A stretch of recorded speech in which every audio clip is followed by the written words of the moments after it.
Alright, so this right here is going to show you the basics on installing my Digibox, which allows you to run analog cars on Carrera Digital Track. So here I have my control unit master assembly, and it's flipped upside down, and I've already taken off the back cover. You can see it back there. Yours may look different to this because I'm going to break this down to the most simple level. So if yours looks different from this, that's fine. Don't worry. This is your control unit. It runs from here up this line back down. This is your control unit. Okay. I've got two driver displays here. I got two driver displays on the other side, and I have a pit lane attachment on the back. So if you don't have that, that's fine. It's no big deal. So basically all you do, your very first step is when you flip your unit over, you'll see it like this right here.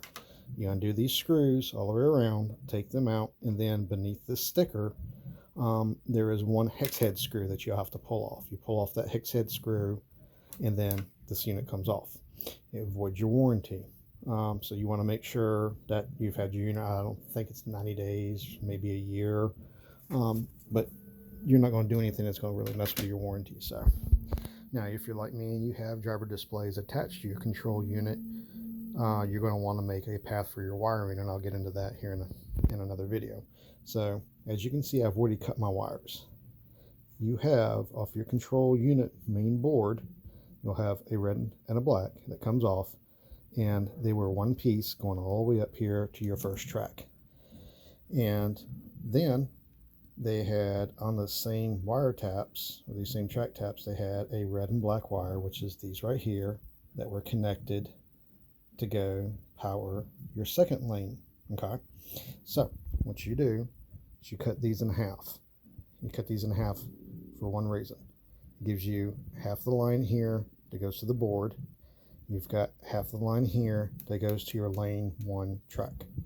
So then you take and you can disconnect, cut these two feeds right here, which is the red and black that goes from the first track to the second track. That gives you your wire feeds for your second track.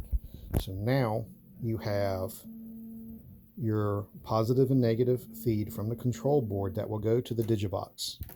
You have a hot and ground feed for track 1, and then you have a hot and ground feed for track 2, and these are completely isolated. You have to be isolated if you use this. If you have any jumpers that jump positive to positive from track 1 to track 2, or negative to negative track 1 to track 2, if you have any jumpers other than the double crossover, any jumpers, you're going to fry a chip. You're going to have issues. So that being said, that's the first step, is you flip your unit over, and like I said, you will probably only have that square right here. You won't have all this extra stuff around it, but you'll only have that.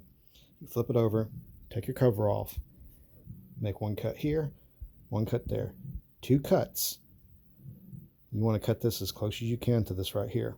If you want to get fancy and bring in a soldering iron and heat this up, and a soldering extractor, and pop the solder off all this, you can do that. There's no problem with that. You don't have to though. So this is actually very simple. You have 6 wires that are sitting here on the bottom of the control unit. At the Digibox wire harness, you will have 6 wires. So it's 1-to-1, real easy to hook up, and that's it.